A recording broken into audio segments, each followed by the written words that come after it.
오늘은 어린이 주일입니다. 어린이 주일 그러면 어린이들이 주인인, 좀 표현은 그렇지만 주인공인 그런 날이라고 할 수 있죠. 그러다 보니까 선물들도 준비하고 또 아이들을 위해서 무엇인가를 제공해 주려고 하는 이런 행사들이 많이 있어요. 어린이 축제도 그런 일환 가운데 하나였습니다. 그런데 이 어린이 주일을 맞아서 정작 이들에 대한 이 어린이에 관한 이야기를 들어야 될 사람들은 어린아이들은 아닌 것 같아요. 그 아이들은 그저 여러분들이 축복해 주고 또 잘했다고 칭찬해 주시고 격려해 주시고 위로해 주시면, 그러면 그것도 아니면 그냥 선물 하나 사주시면 그 아이들에겐 가장 행복한 어린이날이 될 거예요. 문제는 뭔가 하면 그 어린이들을 담당하고 있는 선생님들이나 혹은 부모님들이 그 어린아이를 바라보면서 어떤 마음을 먹어야 되는가, 또 어떻게 양육할 것인가, 어떻게 키울 것인가 하는 이런 생각들과 고민들을 사실은 해야 되는 날이 이 어린이 주일인 것이죠. 왜냐하면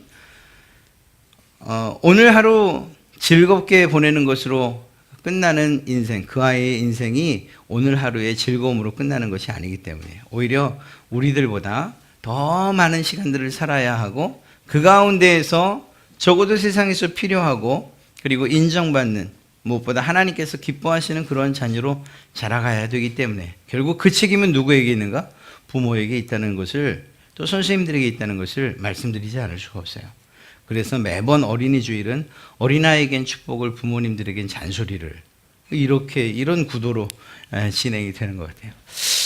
오늘 이 다니엘에 대한 이야기 네 번째를 하면서, 다니엘의 삶을 통해서 만약 우리가 우리의 자녀들을 가르쳐야 한다면 그 삶 가운데서 어떤 부분들을 우리가 우리의 양육에 적용시켜야 될까 하는 것들을 좀 살펴보려고 합니다.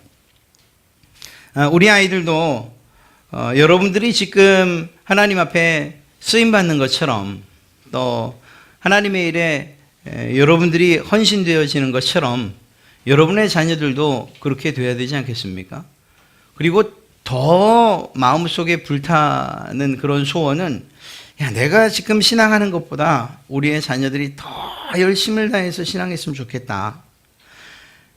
점점 악해져 가고 어두워져 가는 세상 가운데에서 내가 들었던 내가 밝혔던 빛보다 더 밝은 빛으로 어두움을 밝히고 나보다 더 높은 신앙의 수준을 갖는 그런 우리 아이들이 되면 참 좋겠다라는 이런 기대와 소원을 우리 부모님들 또 교사들은 가지고 있기 때문입니다. 그런 점에서 그것들을 연구하다 보니까, 또 생각하다 보니까, 그럼 뭘 가르쳐야 될까? 그래서 공부도 시키고 학원도 가고 또 자기의 특기 따라서 거기에 맞는 이런 학습들과 그리고 공부들을 해 나가죠. 정말 중요한 것은 무엇인가 하는 것들을 잊어서는 안 된다는 것인데, 그것들을 좀 한번 생각해 보려고 하는 것입니다. 오늘 말씀의 주인공인 이 다니엘, 그는 어린 시절부터 포로로 끌려왔던 그러한 사람입니다. 그런데 그럼에도 불구하고 그의 일대기를 쭉 몇 장 되지 않지만 읽어보면 최종적으로는 참으로 성공적인 삶을 살았다라고 이렇게 이야기할 만한 사람인 것을 알 수가 있죠. 무엇보다 주변에 영향력을 끼치는 데 있어서는 최고인 그러한 사람이라고 얘기해도 틀리지 않습니다. 분명하게 굽혀야 할 일들과 양보해야 될 일, 그러나 그 가운데서도 절대적으로 양보할 수 없는, 포기할 수 없는 그러한 부분들을 명확히 가지고 살았던 사람인 것을 알 수가 있죠. 그리고 그에 대한 성공을 이야기하기 전에 그 성공이라고 하는 것, 왜냐하면 우리가 늘 이야기하다 보면 성공을 먼저 생각하고 그러면 다니엘은 어떻게 살았는가를 따지기 때문이에요. 그 생각을 좀 바꿔서 다니엘이 어떻게 살았더니 그의 삶이 어떻게 진행돼 갔더라, 이런 방향으로 좀 보신다면 더 좋을 것 같습니다. 하나님께서 다니엘의 어떤 모습을 보시고 그를 사용했고, 그리고 하나님께서 그를 결국은 필요한 자리에 그리고 있어야 할 자리에 세우셨는가 하는 것들을 오늘 살피며 은혜의 시간 되었으면 좋겠습니다.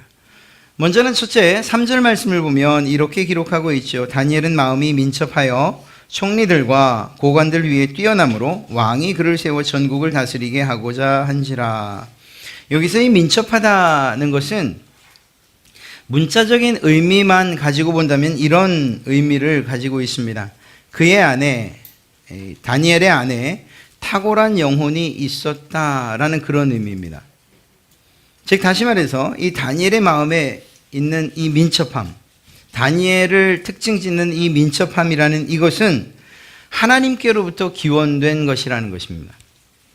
그냥 몸동작이 빠르다 이것을 말하는 것이 아니고 그 마음에 탁월한 영혼, 이 탁월한 영혼이 무엇으로부터 시작됐는가? 하나님께로부터 시작됐다는 사실을 이야기하고 있는 것이죠.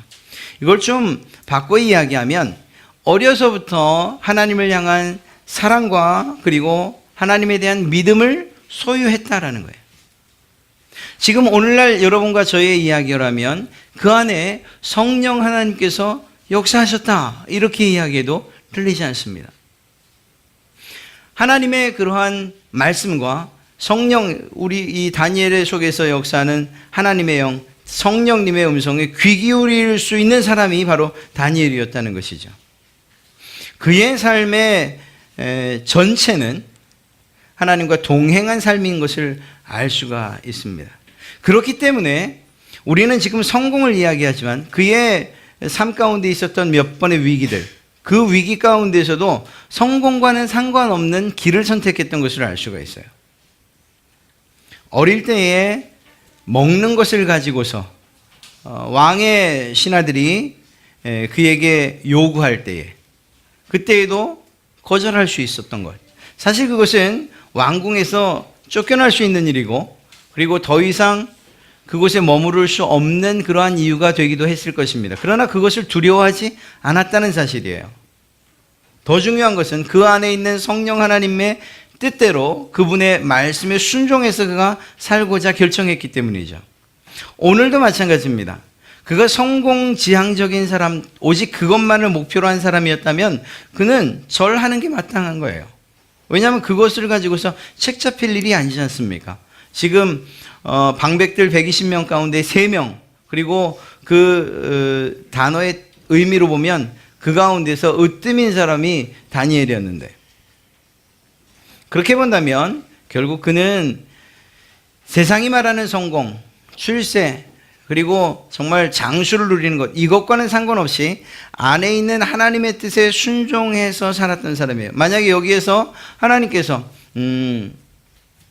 내가 사자까지는 이제 내가 그 황관들의 손에서 또 너희 친구들은 풀무불에서 건졌는데 여기까지다 이렇게 말씀하셨다면 아마 다니엘은 사자굴에서 최후를 맞이했을 수 있죠. 그러나 그것과는 상관이 없었다는 거예요. 다니엘이 이러한 결정을 짓는 데 있어서 내가 더 사는 것 그리고 더 성공하는 것, 이것은 다니엘에게 있어서 기준이 아니었다는 것이죠.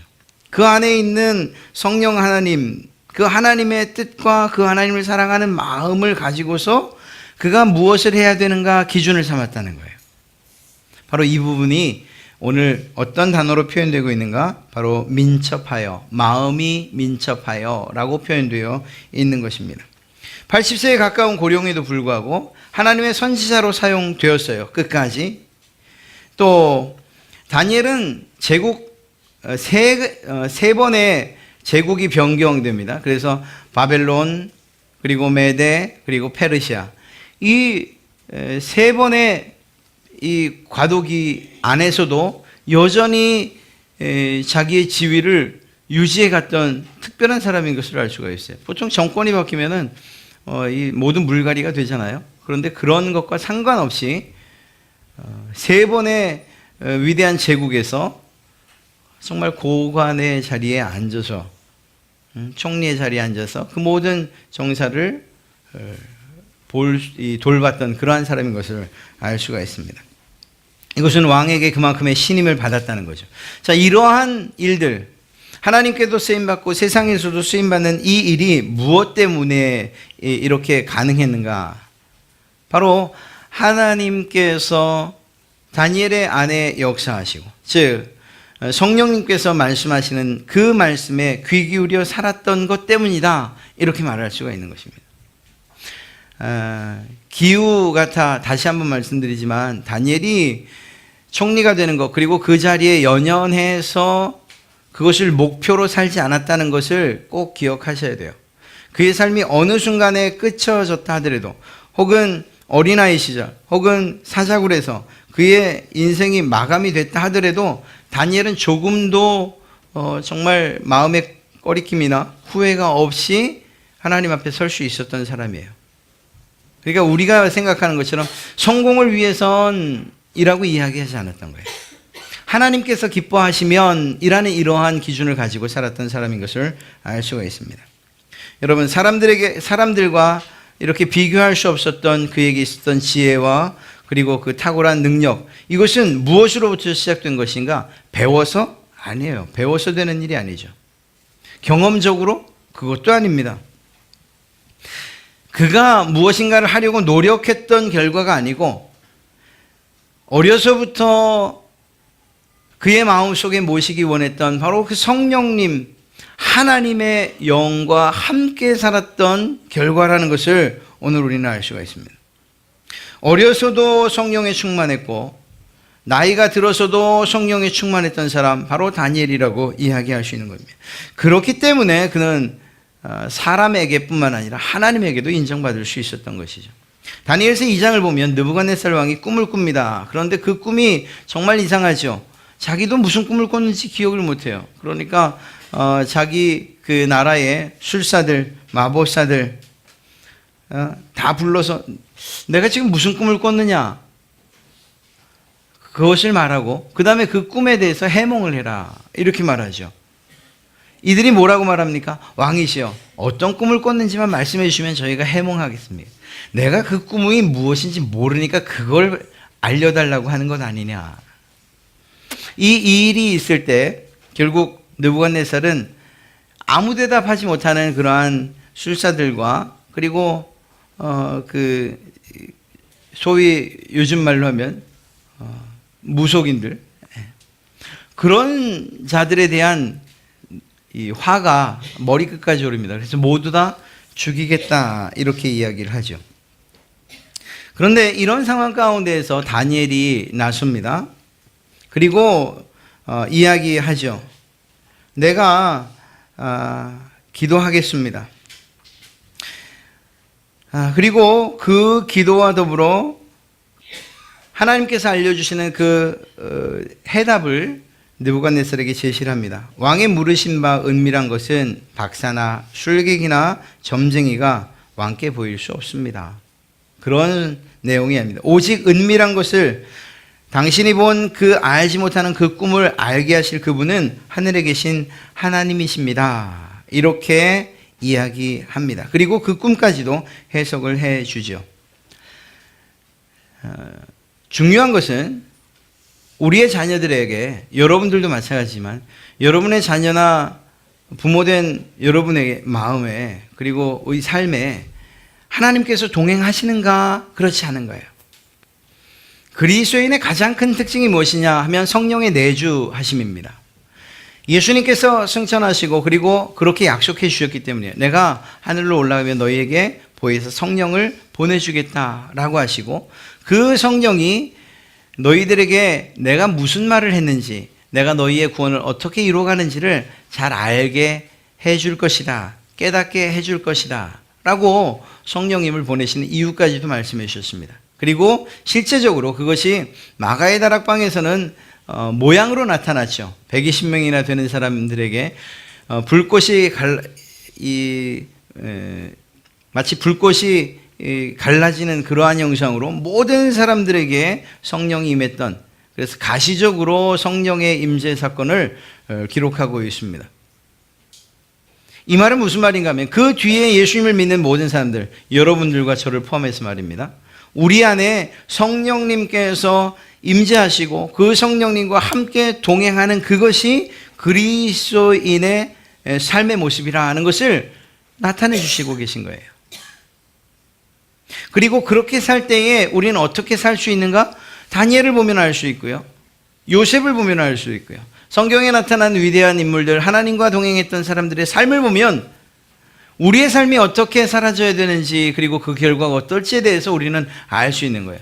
조건이 있죠. 물론 우리가 성령님과 동행하여 살아갈 때라는, 우리의 마음이 민첩할 때, 여러분 안에 탁월한 마음이 있는데 그 탁월함이 우리의 노력이나 우리의 수고, 경험이 아니라 하나님께서 주신 그러한 탁월함으로 우리 마음 가운데 가득 찰 때 우리는 말하지 않아도, 우리가 기대하지 않아도 다니엘의 그러한 삶을 따라 걸어갈 수 있게 될 것이라는 것입니다. 성령 충만을 간구하십시오. 여러분들의 자녀들이 어떻게 살길 원하십니까? 만약 기도해야 된다면 그 기도의 제목 가운데 꼭 포함시키십시오. 하나님, 우리 아이가 성령 충만한 삶을 살기 원합니다.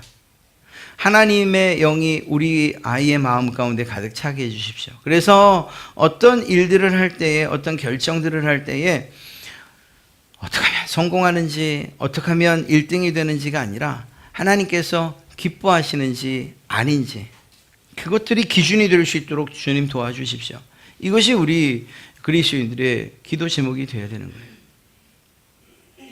이어서 말씀드리는 것이 무엇인가 하면, 성령 충만한 삶을 사는 사람들의 나타나는 결과와도 같은 삶을 다니엘이 살고 있습니다. 그것이 무엇입니까? 바로 허물 없는 그러한 삶이에요. 4절 말씀을 보면 이렇게 기록하고 있습니다.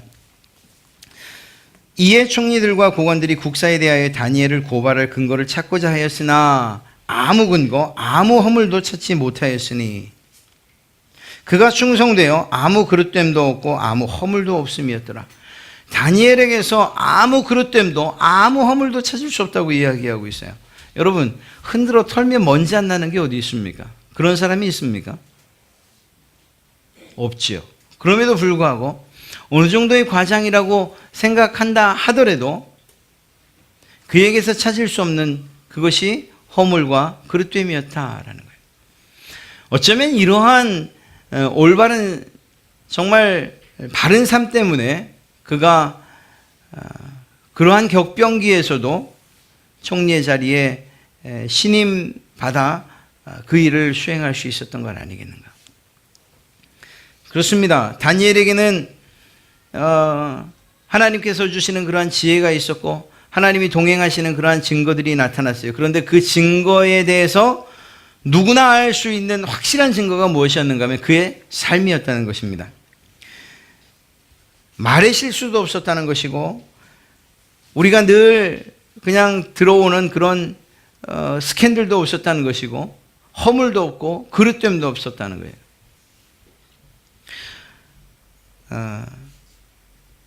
오늘 그리스도인들, 특히 교회가 참 어렵고 힘든 일들 가운데 하나가 무엇인가 하면 바로 이 부분이에요. TV나 혹은 어떤 뉴스들을 통해서 문제가 있다 하는 분들과 인터뷰를 하거나 또 그 교회 분들과 이렇게 인터뷰를 할 때 보면 한결같이 말해요. 아무 잘못 없어요. 전 정말 아무 잘못 없어요. 모함이고, 그리고 제가 함정에 빠진 거예요. 뭐 기타 등등. 저는 아무 잘못 없어요. 마치 다니엘에게 나타난 것처럼 아무 흠도 없어요. 아무 그릇됨도 없어요. 그러나 얼마 지나지 않으면 그가 지었던 죄들이 명명백백하게 다 드러나는 것. 마치 부유물이 가득 찬 그러한 그릇에 그것들이 가라앉아 있을 때는 맑아 보이지만 그것들을 뒤 흔들어 놓으면 정말 구정물이 되는 것처럼, 아무 잘못 없다고, 아무 허물 없다고 하던 그들이 그들의 삶을 뒤엎어 놓을 때에 시쳇말로 조사가 들어가면 다 밝혀지는 것들을 보게 돼요. 그리고 그것들은 보는 사람들로 하여금 좌절하게 해요. 아니, 저 사람이 저러면, 저 교회가 저러면. 사랑하는 성도 여러분, 누군가를 고발하겠다 혹은 어떤 그런 부분에 있어서 정말 비판하겠다 하는 그런 의미로 말씀드린 게 아니에요. 그게 아니고 여러분이나 여러분의 자녀, 저나 저의 자녀들 혹은 우리 교회가 이런 모습이어야 된다는 걸 말씀드리는 거예요. 첫째로 앞서 말씀드렸던 성령의 충만한 삶을 사는 사람, 사는 교회라고 한다면 흠이 없고 바른 그러한 결정들이 있어야 된다니까요. 여러분의 자녀들이 정말 어떤 방법, 수단과 방법을 가리지 않고서라도 1등이 되기만을 원하십니까? 충분히 가능한 일이죠. 속여도 괜찮다고 말씀해 주세요. 거짓말해도 괜찮다고 말씀하세요. 새치기해도 괜찮다고 그렇게 말씀해 주셔요. 그러면 성공하는 길이 좀 더 빨라질 수 있어요. 그러나 그것이 하나님께서도 기뻐하시는 일일까 하는 거기에 대해서는 제가 확실히 대답을 드릴 수가 없어요. 하나님께서 기뻐하시는 하나님의 영이 충만한 성령이 충만한 그러한 삶을 여러분이 사신다. 그리고 또 그렇게 살길 원하신다면 그것의 결과가 오늘 이 다니엘처럼 아무 흠도 없고 그리고 그릇됨도 없다는 것으로 나타나야 되는 거예요. 여러분의 자녀들이 이렇게 살기를 소원하세요. 앞서 기도 때처럼 어둡고 그리고 죄악된 세상이잖아요. 지금 우리가 사는 것과는 비교할 수 없는 그러한 시대가 이제 곧 올 거예요. 더 어둡고 더 악한 시대 말입니다. 예전에는 폐륜이란 말만 있었던 것 같아요. 야, 부모들에 대해서 어떻게 자식이 저럴 수가 있는가. 이제는 부모들이 자식에 대해서도 정말 폐륜 그 이상의 일들을 하는 그런 시대가 되어버렸어요. 그리고 조금도 그 죄의식조차도 없어요. 이런 일들은 앞으로 더 많아질 거예요. 그런 세상, 이런 혼탁하고 어두운 세상을 살아갈 때에 여러분의 자녀에게 그래도 정직해라 라고 말씀하실 수 있어야 되는 거예요. 그래도 깨끗해라. 그래도 거짓말하지 말아라. 그래도 하나님 말씀대로 지켜 살아가라. 이렇게 말씀하실 수 있어야 되는 거예요. 이 얼마나 힘든 일인지 아십니까? 이제는 내 아이들에 대해서는 너무나도 이기적이 돼서 진위 여부도 따지지 않아요. 그냥 어떤 일이 있고 그냥 내 아이가 손해봤다 생각하면 바로 민원에 고소해요.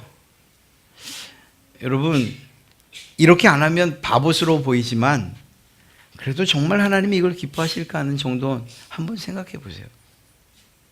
여러분이 아이들을 책임진다고 하는 순간까지는 하나님께서 뒷짐지고 계신다 생각하면 정신이 번쩍 들지 않으십니까?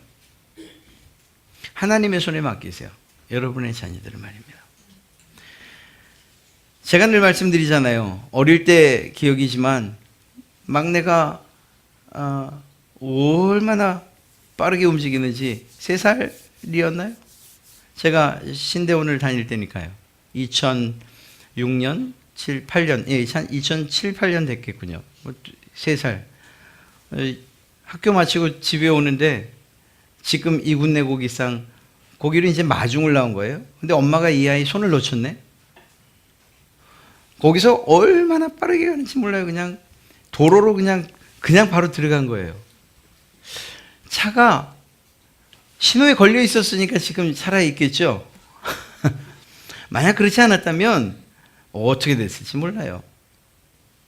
이런 일들은 제 경험만은 아니에요. 여러분들의 경험을 한번 생각해 보시면 야, 이거 내가 지킨다고 해서 지켜지는 게 아니구나라는 사실을 단박에 알 수가 있어요. 그렇다면 하나님께 맡기세요. 그런데 그냥 하나님 얘 맡아주십시오 이게 아니고 그 아이가 할 바를 알려주세요. 내 안에 성령의 충만한 삶을 살아야 된다. 그 아이가 이해하지 못한다면 여러분이 기도로 도와주세요.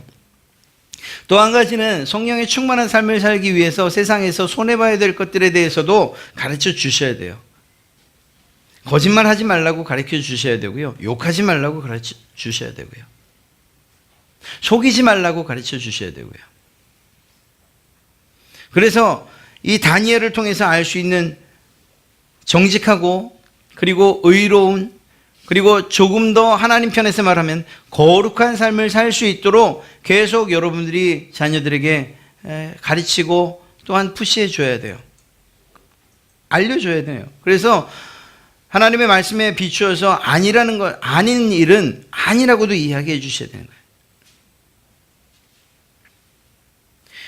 오늘 다니엘에게서 보는 성령 충만한 삶의 다니엘에 나타난 모습, 그냥 사회적으로 볼 때는 그렇게 바르고 그리고 정말 거리낌 없는, 흠 없는 이러한 삶을 살았지만 또 다른 편에서 신앙적으로 보면 그는 기도하는 그러한 삶을 살았던 자인 것을 알 수 있어요. 하나님과의 관계에 아주 모든 부분들을 하나님과의 이 관계에 초점 맞춰 살았던 사람이죠.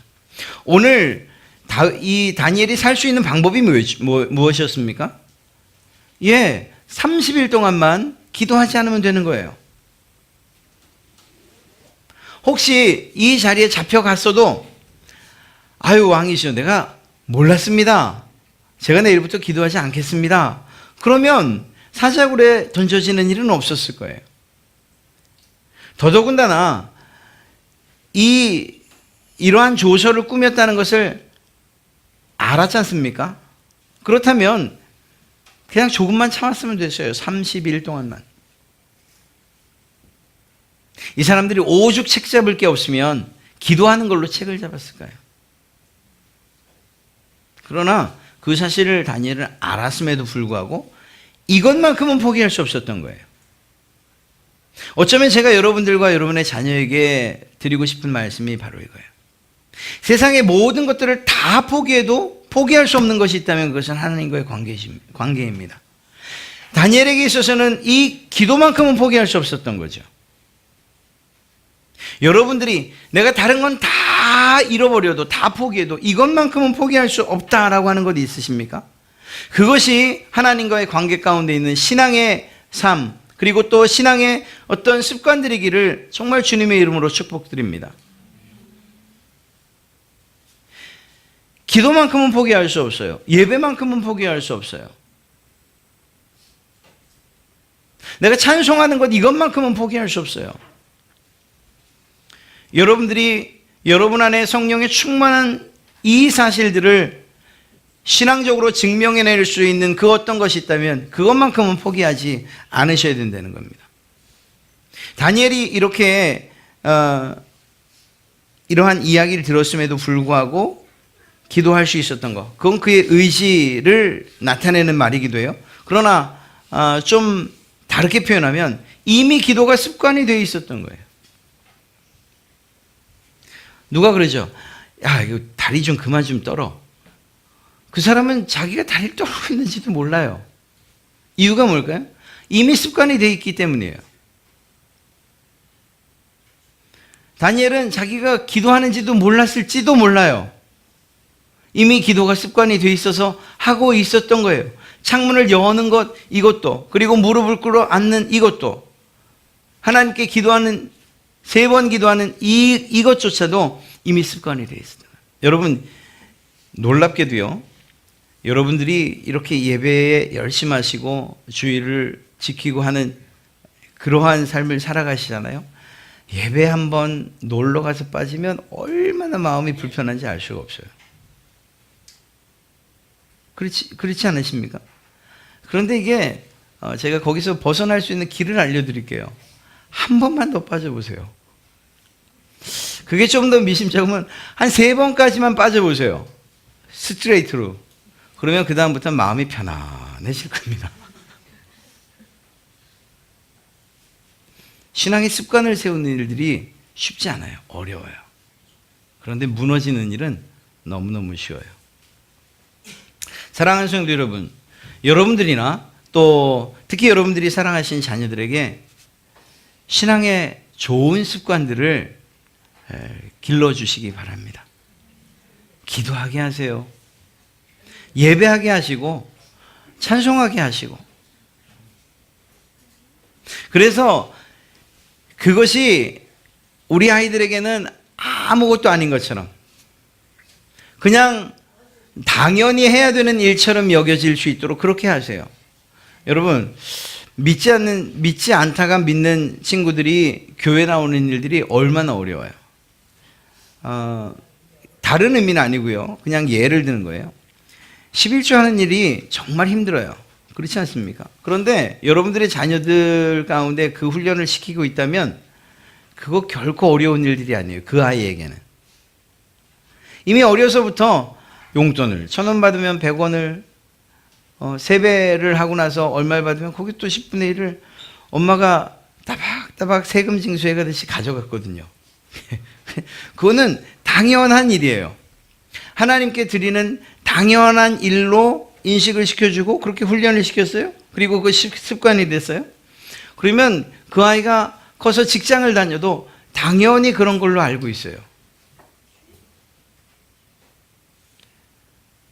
신앙에 있어서 정말 좋은 훈련에 대한 것은 습관화 시키셔야 돼요. 기도도 마찬가지고 예배도 마찬가지고 찬양도 마찬가지고 더 나아가서 우리가 교회 안에서 맡겨진 그러한 헌신과 봉사도 사실은 마찬가지예요. 요즘 자기 몸 희생해서 이렇게 힘들게 일하는 거 좋아하는 사람은 어디 있습니까? 제가 늘 말씀드리잖아요. 5월 5일 어린이 축제를 하고 나면 제가 정말 죄송하고 미안한 분들이 어떤 분들인가 하면 정작 내 아이들이 어린아이인 부모님들. 야, 애들은 지들끼리 놀라고 보내놓고 봉사한다고 앉아있어요.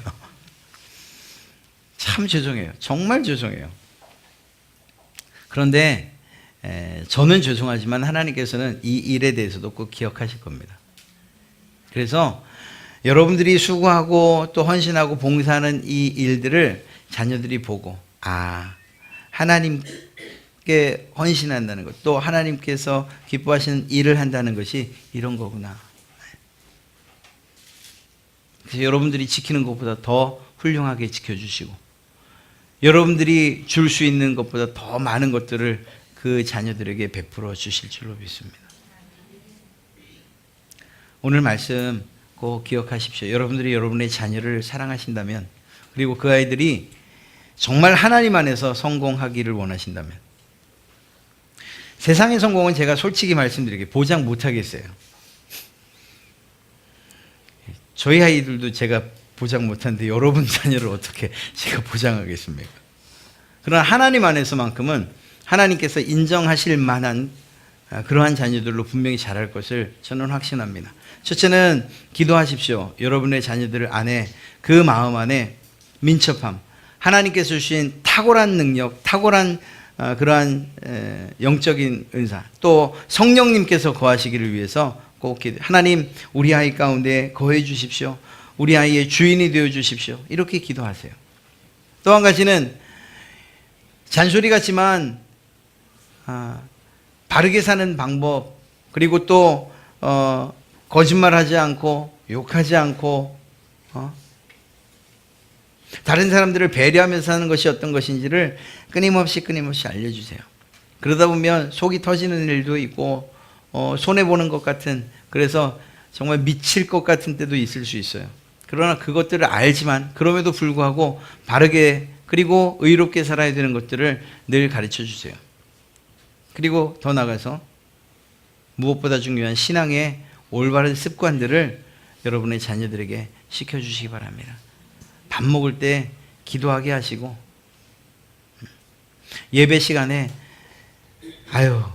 얼마나 피곤하면 그러지 마시고, 피곤해도 가.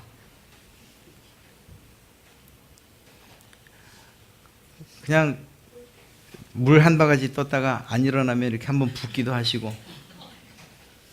그래서 예배가 그 아이의 인생에 가장 중요한 것이라는 것을 알려주셔야 돼요. 그거 지금 어릴 때 안 알려주시면 커서는 여러분들이 그 아이를 휠 수가 없어요. 그때는 부러져요. 기회가 있을 때, 여러분들에게 주어진 탁월한 교육과 양육의 기회가 있을 때 그 아이들을 신앙의 길로 밀어 넣으세요. 자기 혼자 가는 그런 어린아이들이 어디 있어요? 밀어 넣으셔요. 그래서 신앙을 습관화시켜 주실 때 여러분들이 하지 못하는 그러한 모든 일들을 그 아이의 속에 있는 성령 하나님께서 함께 해 주실 것이고 그 탁월한 재능들을 개발시켜 주실 것이고 그래서 하나님께서 원하시는 바 하나님께서 보실 때 성공한 사람으로 반드시 세우실 줄로 믿습니다. 여러분의 자녀들을 위해서 늘 축복하고 늘 기도해 주시는 그리고 또 오늘 말씀 기억하여 그렇게 살아가시는 여러분 되시길 주님의 이름으로 축복합니다.